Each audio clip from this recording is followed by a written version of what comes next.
Hello everybody, I'm Maxwell1324 and welcome to my channel. Some of us have been gaming for a really long time, and sometimes that leads us to think about the good old days. Today I am joined by Newf Nukem and Tempest Sun, and we discuss what exactly it is we miss about gaming back in the day. Let's get into it.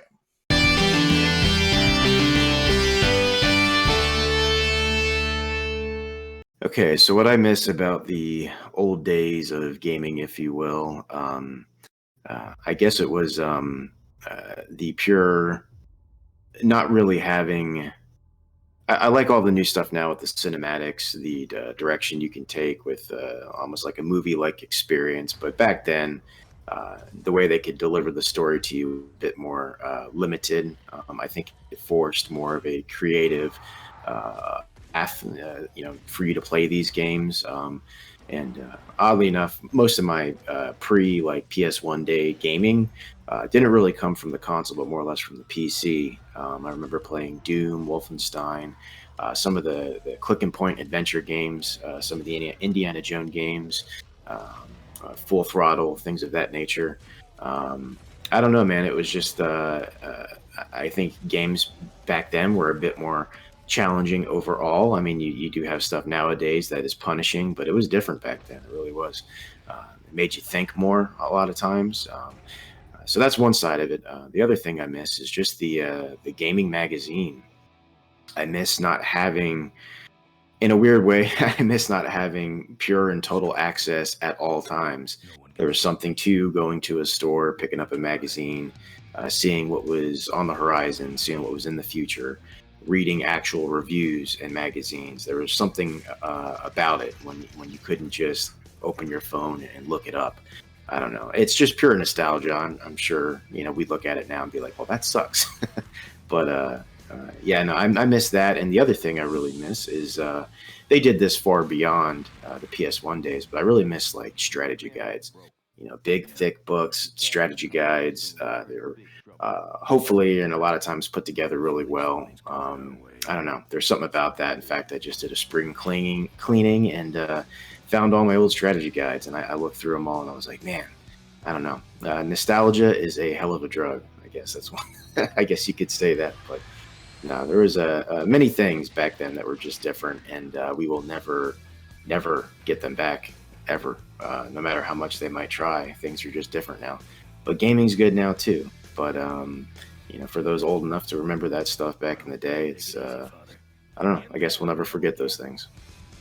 What do I miss most about video games pre-PS1 era? Well, I miss the simplicity of it all. I miss the days of buying a game in the store and coming home and putting it in your console, and you know what? It just worked. It worked, and 95% of the time, it worked near flawlessly. Very few times was there any type of major bug that would cause your game to crash. I missed that pure enjoyment. I missed everything from going to the store to pick up the game and feeling that cartridge case in your hand because pre PS1, everything pretty much was cartridges.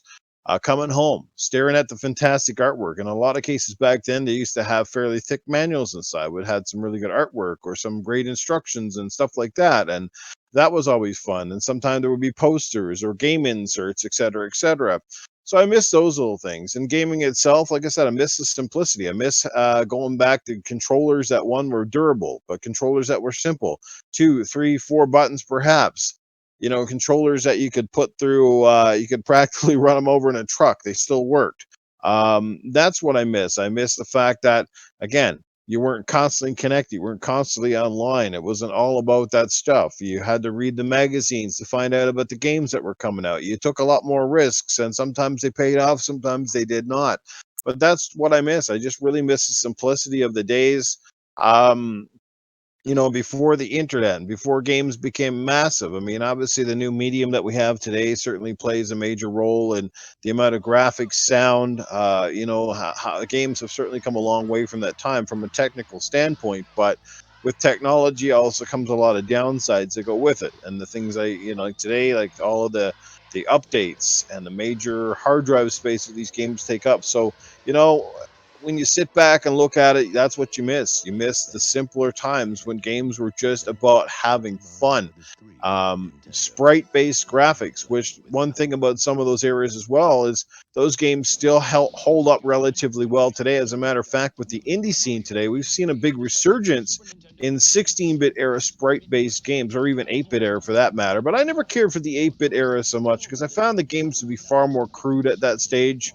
Whereas the 16-bit era was a little bit more refined, of course, colorful, better sprite-based graphics. You started to get that realization of characters on the screen. I mean, if you go back and while the original Super Mario Brothers is a classic in its own right, I mean, it doesn't hold a candle in the wind when you look at it compared to Super Mario World on the Super NES, that sort of thing. So, yeah, man, it really comes down to simplicity and durability of the products back in those days. And just like I said, everything from the artwork to feeling a tangible product in your hands. That the cartridge based era, pre PlayStation, was absolutely a dynamite era, one to behold and one that I still hold in very high regard. What I miss the most about classic gaming pre PS1 is the newness of everything. Everything was new. Who knew what Final Fantasy was until you played it? And nobody knew that it was going to be good. Not even Square knew that it was going to be good. And it turned out to be this incredible game that spawned off an incredible franchise. These days, everything that big AAA development money goes into is all established franchises. Very few risks are taken nowadays, but back then, everybody was taking risk. Everything got the big budget because everybody wanted the next big thing. Sonic the Hedgehog was a risk. And if you go back to the history, Sonic the Hedgehog almost didn't happen. And it turned out to be this incredible franchise. Even going back to Square, who knew what Chrono Trigger was on the SNES? Nobody knew. It looked good, you read the magazine and whatnot, and it turned out to be one of the greatest RPGs ever made that still holds up today. And that other RPGs still draw from today. And so I miss the newness of it all, the new way of tackling this industry, and the fearlessness that these companies put into it. Like, they put everything into their game. There was no plan B for a lot of these companies, and some of them failed, and some of them succeeded. And all of them wanted to be taken seriously in the game market, and the game market was a very niche market back then. And here you had these companies just going all in. And I remember just, oh, what's that? Seeing a great cover. Like, great cover art really doesn't exist anymore as it did back then. I remember buying games purely based on the cover art and the description on the back. And that was it. That's all I needed. You also would buy iterations of your favorite TV shows, like the Teenage Mutant Ninja Turtle games. The Teenage Mutant Ninja Turtle ones on the Nintendo sucked, but you got the Manhattan Project, which was a remake of the arcade. You had the Hyperstone Heist on the Genesis, which was a remake of another arcade. The Turtles in Time, another beat 'em up on the arcade, and everything was just phenomenal. Like, the beat 'em up didn't exist. Somebody thought of it, and it took off. And you have some of the greatest games ever made back then. Streets of Rage being one of my favorite as well. So the things that I miss the most about classic gaming is the risk that big name publishers took, or not publishers, sorry, big name developers took. And the small developers too. I mean, they put their heart and souls into these games, and some took off, some didn't. Some got consolidated, but everything was new and everything was great, and everybody was taking risks. There was no indie scene back then.